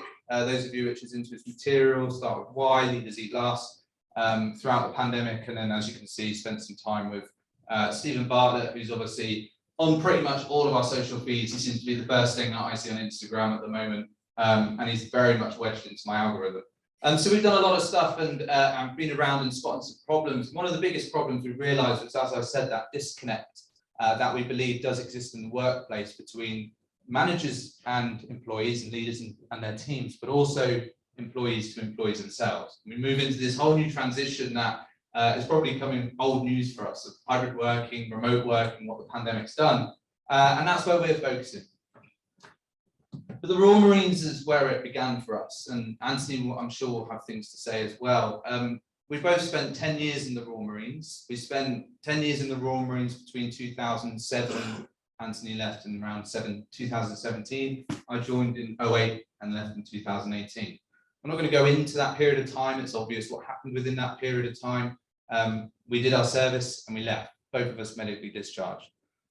I could stand here for the next 10 minutes and tell you why I believe the Royal Marines is unique. I can link it to operations, I can tell stories, or I can be truthful with you and go into a bit more detail of actually what does make the Royal Marines unique. When I was told I was leaving the Royal Marines, I laid on the floor with my hands all over my head, kids playing around me, and my wife trying to hoover into my leg, wondering why I'm lying on the floor and looking up, crying. So what's wrong with you? Get up. And I got up quite quickly. She rules the roost. A lot of emotions involved. And there's a reason behind that, because what the Royal Marines has is an incredible set of values and an ethos that really does draw you in as a young individual, which was completely off the beaten track as a young male. I found the Royal Marines which gave me values such as excellence, integrity, self-discipline, humility, courage, determination, unselfishness, and what the Marines are very well known for, cheerfulness in the face of adversity. And it's this mindset and these values that actually create the DNA that makes the Royal Marines unique. It gives us togetherness, it brings people together in very difficult situations, and it's all built on trust. I had this amazing privilege of making the superstars there in the football world hurt on some occasions, which was great, and learned a lot there. Trust me, there's nothing more empowering than having a load of wealthy people who play football at the weekend stuck in the mud, wondering when they can go home, and you keeping the time from them. But I also had the privilege of being a commando instructor and going from a young Royal recruit through my career to then being chosen to be a Royal Marines instructor and take civilians, young men at the time from the civilian world, and turn them into commandos. And part of that was this unique training, and you identify again what it means to be a Royal Marine. And I remember there was this occasion where I was stood on Dartmoor, just down the road, in March, feeling very sorry for myself, in the rain, in the fog, pretty much just looking at sheep with the recruit sat next to me. And we were having a bit of a break, and we were paused. And then this Land Rover turns up. And out of the Land Rover steps the colonel, the commandant of the camp, highest ranking officer within the camp. He comes over and he starts to talk to the recruits, spends about 10 minutes with them, then he switches over to us, the training team, has a conversation, and then goes off and does his rounds to wherever else it's going. This person has 2,000 people to command, okay? Number of civilians, number of recruits, and number of Marines on the camp down in Livingston, in Devon. There's a lot of people to look after. And you don't really see him much. You'll sort of see him in big groups, maybe walk by him here and there, but you never get that true moment to actually have a one-on-one conversation like we managed to do in the rain. And about 2 years later, I'm walking through camp and I bump into him. And I sort of throw my salute up, give him the respect he deserves, and we stop and we start to engage in a conversation. And we chatted, and he asked me how I was getting on with my career, and I actually stopped. And I was like, yeah, bad news, to be honest, sir. I'm getting kicked out. He was like, oh, shit. Are you okay? Yeah, I'll get through this. And we talked about transition, we talked about moving to civilian world and what it could be and what it could look like. And I could tell he was trying to remember my name. You know when someone's trying to remember your name. They're giving you that look. They're looking all over the place for a name tag, but they can't get it. Because he kept calling me Corporal. Are you okay, Corporal? Yes, sir. And then he paused and he looked at me and he went, how's Zach and Layla? I was like, say it again. How's Zach and Layla? Zach and Layla is the name of my children. And I had nothing for him. I didn't really have a comeback, didn't really know what to say. I sort of stumbled through my words. I was like, yeah, they're good. They're annoying, but yeah, they're great. I love them. It's like, okay, make sure you look after him. Good luck. Shook the hand and off we went. Before I bumped into him on camp, I definitely didn't want to leave the Royal Marines. Okay, I was told to leave medically. After I'd done speaking with him, I didn't want to leave the Marines at all. Drew up all this emotion and way of thinking. No one in the world can remember 2,000 people's children's names or the name of their poodle, all those things that they find out about them along their career. But people with great leadership do have this unique ability to tap into and remember something about the person they're talking to and what inspires them. And somewhere in that 10-minute conversation we had in the rain on Dartmoor, he remembered the two names that matter most in my life, and my wife's, but he remembered the children. And it stops you in your tracks. And I think it's even more poignant for myself at that time when I'm looking at leaving the military, the only thing I really know and what's made me who I am, that this is not going to exist anymore. I'm not going to have these people around me who remember that type of stuff. I'm going into this scary place outside the wire, which we call the civilian world, which we all run away from in the military for some time. But it had poignancy. And the reason being, it had that emotional intelligence to tap into something that mattered to me, draw it out during a moment of uncertainty for myself. You're leaving the military, but remember who you're living with and what you're going to go and do next. And it's what we all need. Technology at the moment, and has been for many years, been moving at such a pace. You all know that, we all know it. Not weekly, not even daily, but almost hourly, technology changes. but it begs the thought of whether us humans are keeping up with it.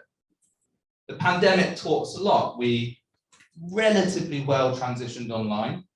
We have tools like Slack to be able to communicate, post electronic or digital post-it notes through Miro, project boards, and everything else to help us cope online with our productivity. But what do we have for ourselves? The water cooler's gone, there's less time interacting with one another in the workplace, and it becomes far harder to be able to understand how people are feeling.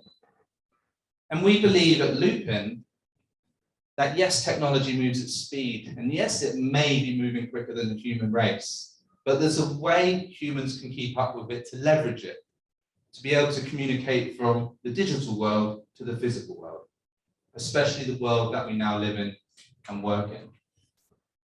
And for us, and what it should be for all of us in this room, is the ability to leverage technology to help empower emotional intelligence within the workplace.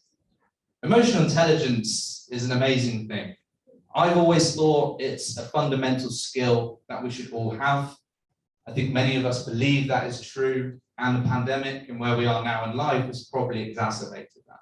We know we need to have emotional intelligence. We know we need to look after people, but it gets more and more difficult as we're further and further away. People move roles, we're more online, and it's more difficult to have that eye contact with people that matter. And it's a strange thing, isn't it? We spend pretty much the majority of our days and weeks tech.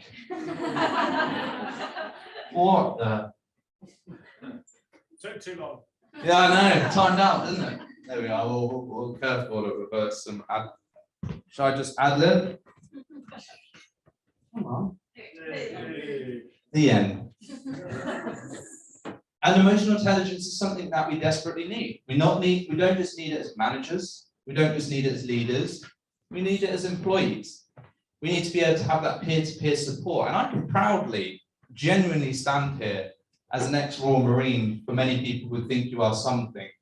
And we are epitomized by what you see on TV and the images that is probably associated with us. I know the true DNA of the Royal Marines is the emotional intelligence to get us through very difficult situations and come out the other side stronger together. You all, in one way or another, have just lived through one of the biggest moments of adversity as a collective. And we have to support one another's emotion as we move out of that and into this new way of working. The final thing I just want to part with is I want you to think about that moment which you have definitely experienced. When you felt stressed, when you felt worried, you felt uncertain, you felt anxious, and you had absolutely no one to turn to talk about. We've all been there, myself included.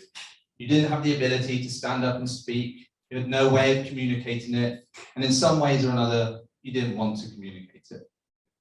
And it's funny in the workplace that at home, and even though that world is now merged, we are one person at home, and then when we come to work, we're a completely different person for the majority. And yet this is a world where we should be bringing our whole true selves. And that's our mission at Loopin, to empower every single person, just like yourselves in this room, to be actually themselves at work, be the real humans that they deserve to be. Thank you very much for listening to our guests.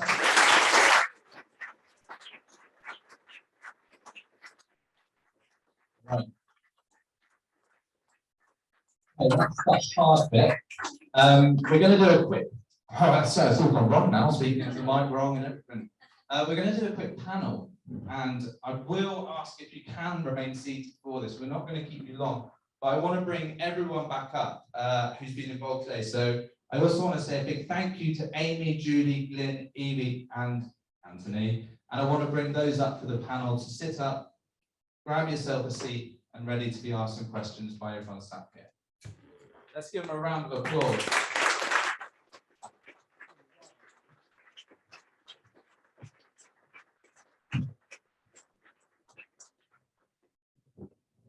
So this is the first of me running a panel. I'm quite excited. I've got a pocket full of questions.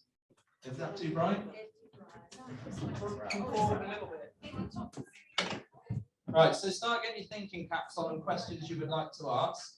Everything you've watched and heard tonight with everyone involved, I'm sure there is a question here and there. If you've seen or thought of a question, thought of a question when you've been sat there watching one of these talks, we'd love to hear from you. Whoa. Oh my God, I'm so sorry. Beers in. Are we all right? Yeah. Everyone okay? Fine, yeah, Just want to give absolutely. another big round of applause to our speakers this evening.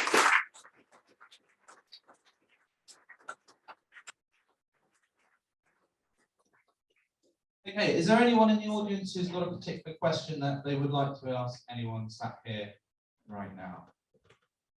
Go for it. Hi, my name's Brad. I'm the BDM at Current.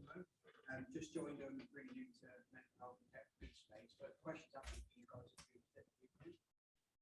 When people reach out, engage with your software, say how they're feeling, obviously that can then inform decisions for people leaders. Is there a way that you guys can then direct them to some kind of support, depending on how they're feeling, whatever they need help with? If not, is that something that could be for either of you, both of you, whoever wants to take it? I've done the hard work, you're on the panel. Yeah, absolutely.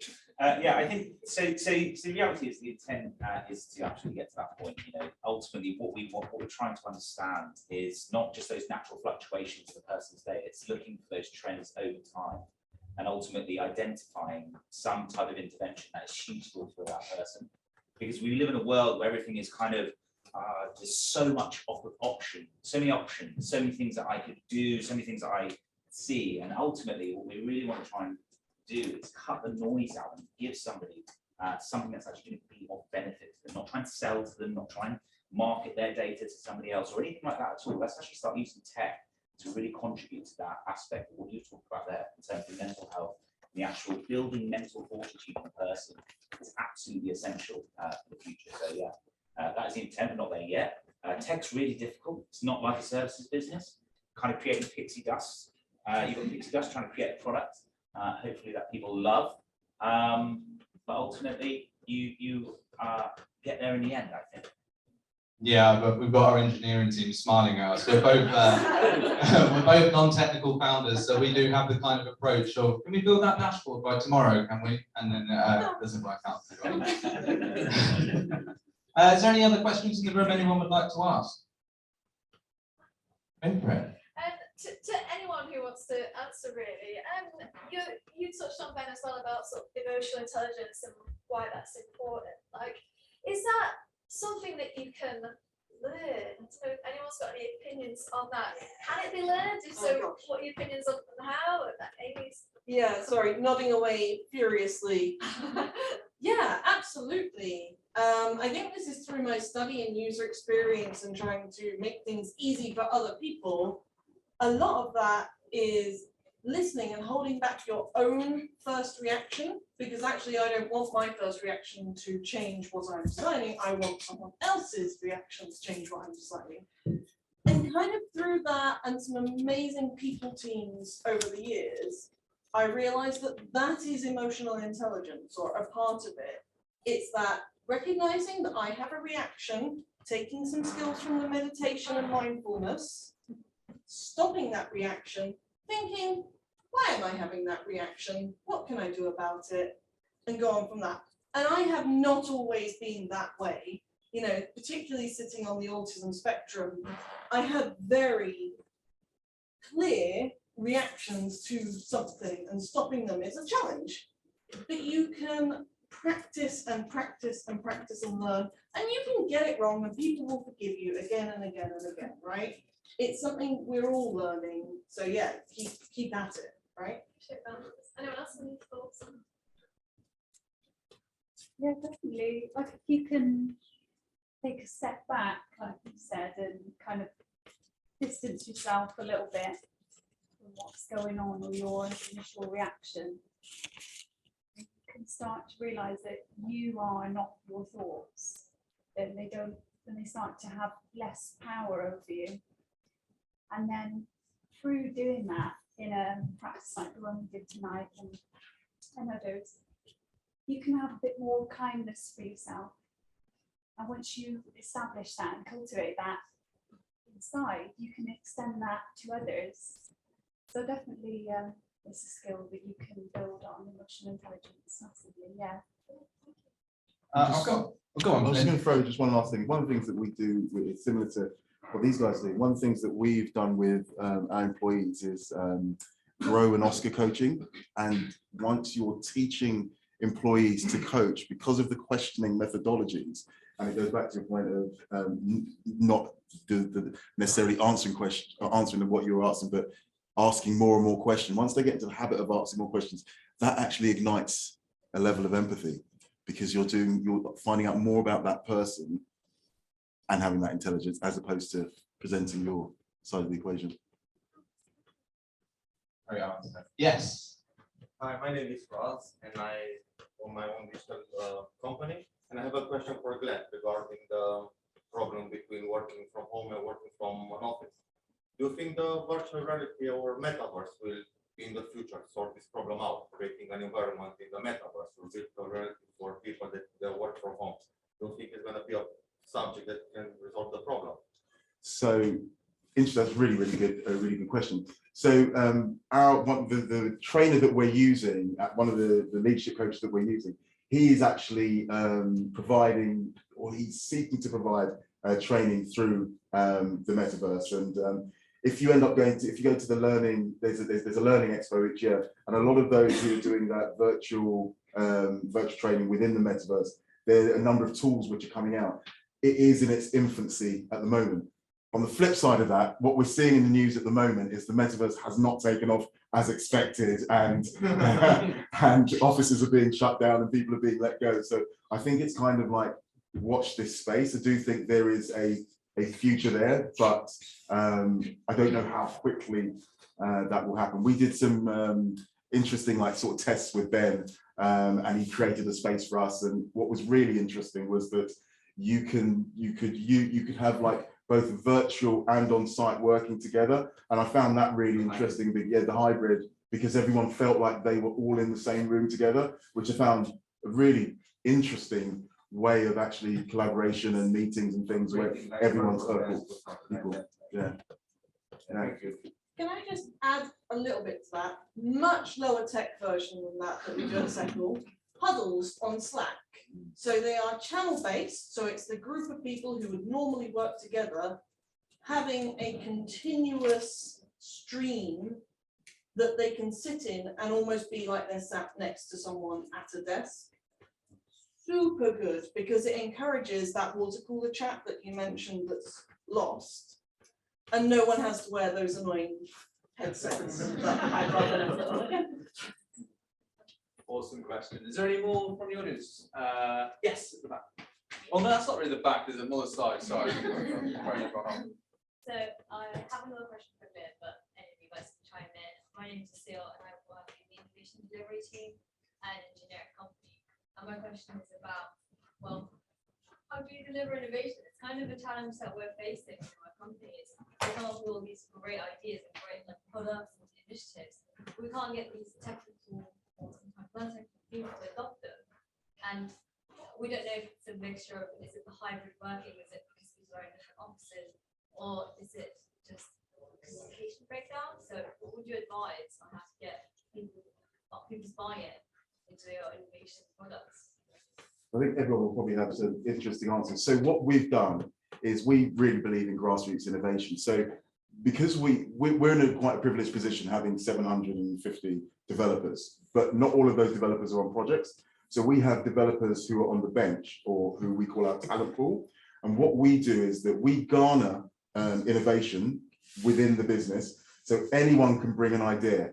And what we do is that they then need to essentially write the epic and the user story in some kind of way, shape or form. And then we will have clusters in our talent pool on the bench, who, as part of their process of getting to know the company, they will be tasked at developing these new ideas. So that's how we're trying to really harness the innovation of our people. And some of the ideas are really small. Some of them have taken off and done incredibly well. Like our desk booking app was one of those innovations which we ended up putting on the bench, and then it became a hackathon, and now we use that across all of our sites. But that was an idea that someone had. Why are we paying for this? I've got an idea of how we could do this. So yeah.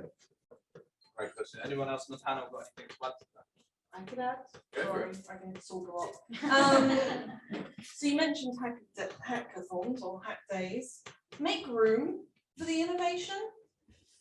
Like, it feels like when you're remote, you just churn away at work and you can become the robot that takes the ticket, does the work, delivers it, even in a slightly more collaborative space, it can still feel like that because you are focusing on your stream of work, you know what's coming next, on you go.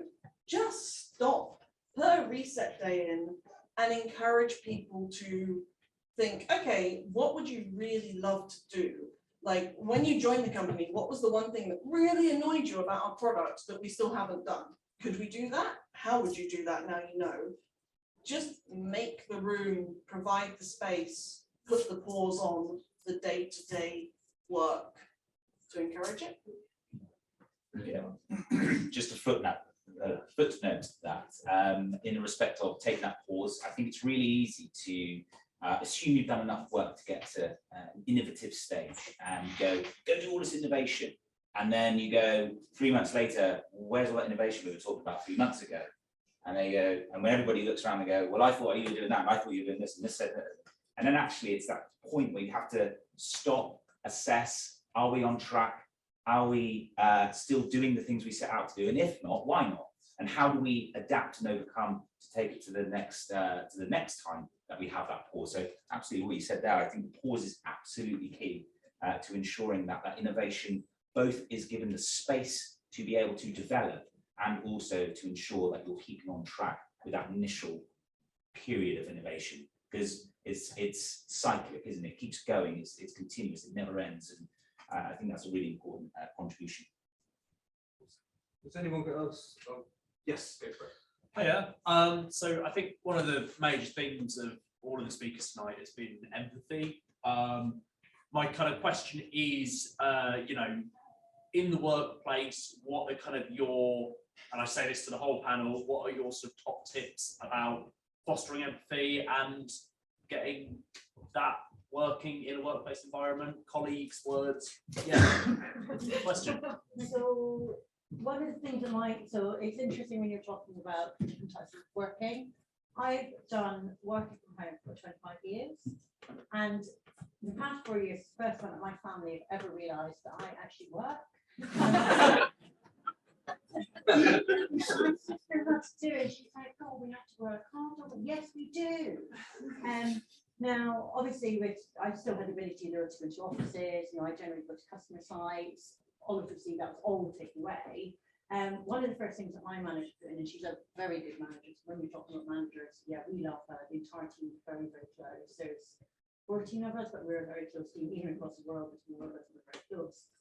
She actually put into the diary that on a Tuesday and a Thursday for half an hour, we have what she calls random nonsense. And that started with COVID, and it still was on. And we join, and sometimes, the entire team joins, sometimes other people join.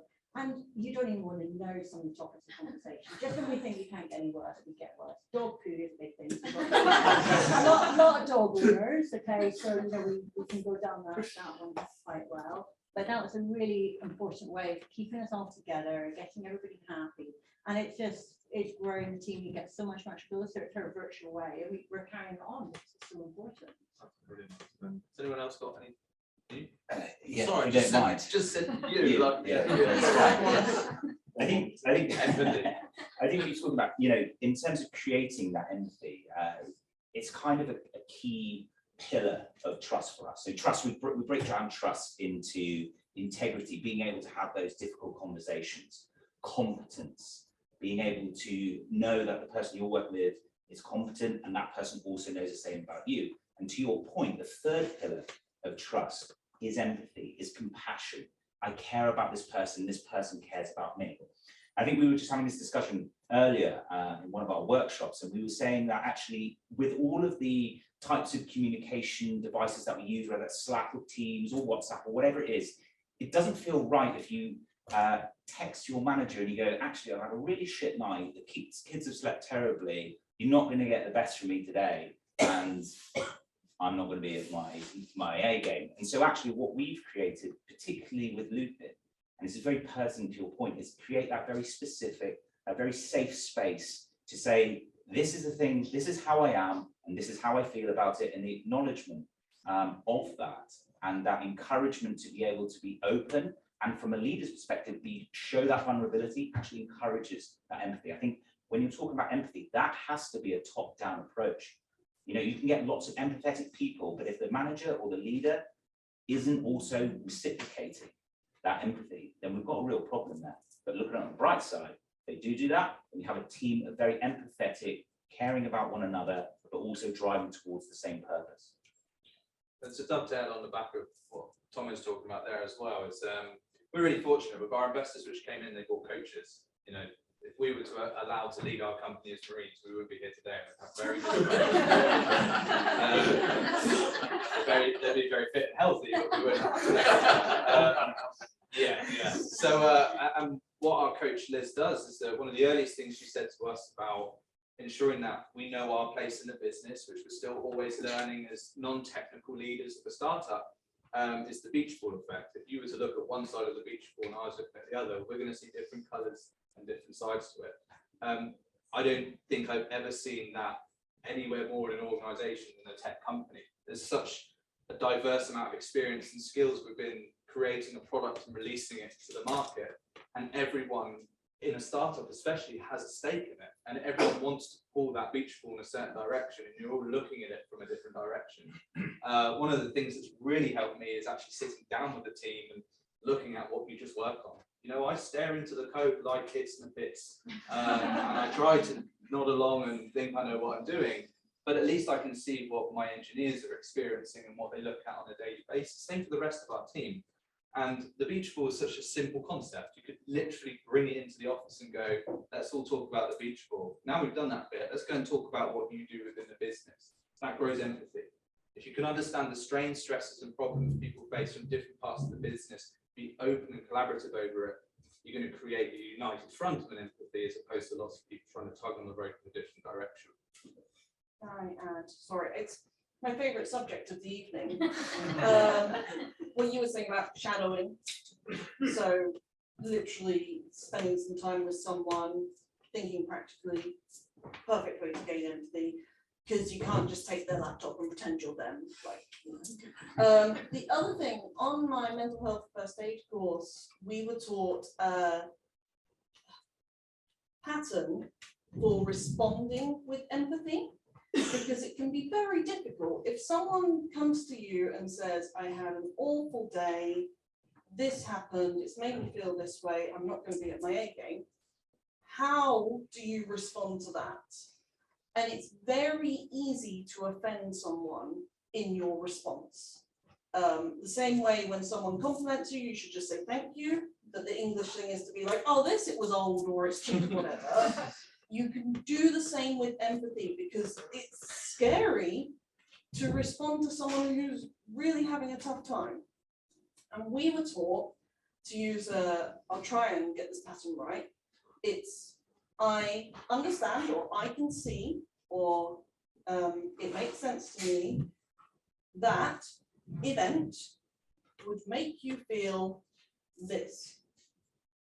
You are just echoing back what they've told you, but you're putting the understanding in. And it genuinely works. I have managed to calm people down just by using that pattern. Something, understanding expression, event, make you feel this. And it's simple. Sorry to interrupt, but what about neurodivergent people who've felt that pattern for years, especially from different counselors, different therapists, different CBT people, and they've seen it all before and they just get sick of it and it just drives them off of talking therapy in general? I'm not talking about anyone specific here, but yeah, how do you deal with that? Like, so it depends. That's where the person needs to express what they expect from that scenario, and the person, the manager or the person receiving that news, needs to listen to the expectation. We can't be expected to know immediately what you need, particularly if you've been through that over and over again, right?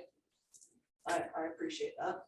Um, but being ready to listen then is the separate piece of advice, right?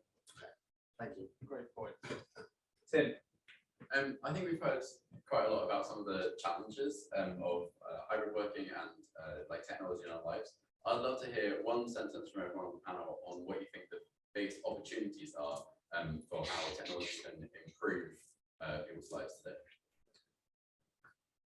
Should we start at the end of work now? Or was that really heavy? I was having a moment.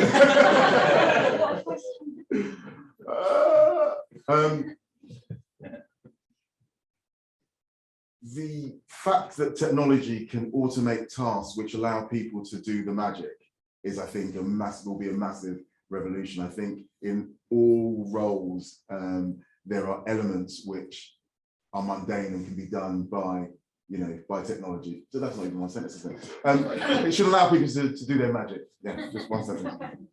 By automation. Mine's a sentence with some semicolons.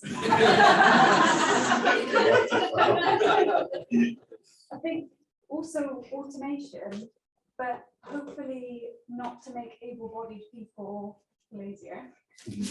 Semicolon. More to make disabled people more enabled. So like if I can make a script and code that automates my nan's shopping for her, and she can just press a button and it goes, then that's great. That sort of thing. Right, so I'm not a great tech, obviously, I'm here from a sales perspective, so I believe it's already happened, and it is my robotic lawnmower. Automation.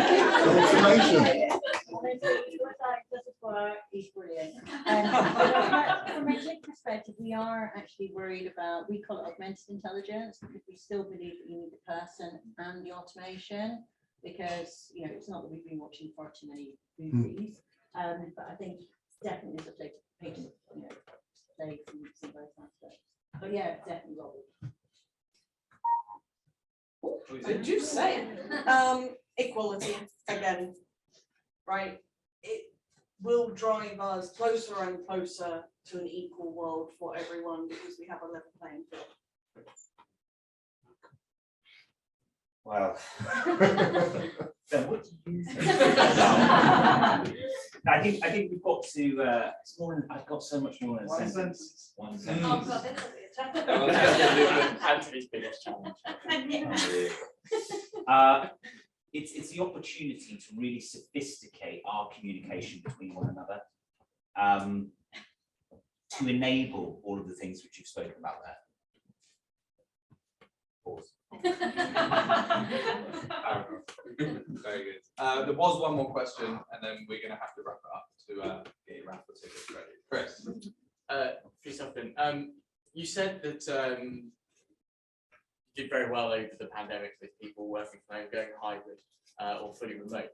And part of that was down to some people choosing to work extra hours and losing that boundary between work and home. There's obviously a business benefit to that, right? Like, hey, people are working for free. So did you find that you needed some kind of KPI, some kind of stat to win over other levels at the top that maybe this isn't the best thing? Or was we care about our people enough to be like, let's make sure people aren't overworked? That is a brilliant question. It feels like it's self-leveled. It feels like when everyone was working remotely, that's when everyone was doing, do you know what I mean? But like as people sort of moved into this hybrid, sometimes in the office or whatever, it seemed that it self-leveled itself. But during the pandemic, that was when, because there wasn't anyone leaving the office or anyone saying I'm kind of finishing or whatever, things just fled. Although my wife was just bringing me cups of glasses of wine at 3 in the afternoon, 2 in the afternoon, 1 in the afternoon. That'll get you asleep by 5. Yeah. Yeah, all that work tomorrow morning. Right, we're going to have to wrap it up with questions. I just want to give a big round of applause once again to our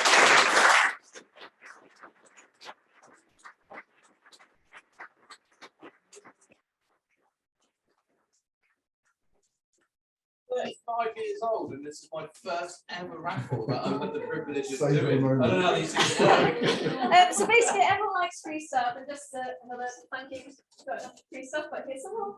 Essentially, it's just some branded SocialCode wallet chargers. I had someone this evening say their phone was running out, they borrowed my charger, so here you go, here's some wireless ones. Hopefully, all of you picked up one, or a lot of you have. Ben, I see you guys want to Alright, yeah, give pick out tickets two. now. Close your eyes. There you go. That is the least non-technical thing. And the lucky winner is 27. Do we have 27 in the room? 27!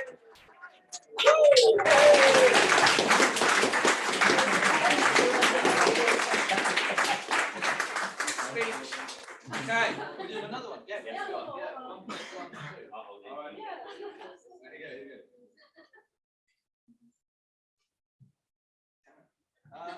41.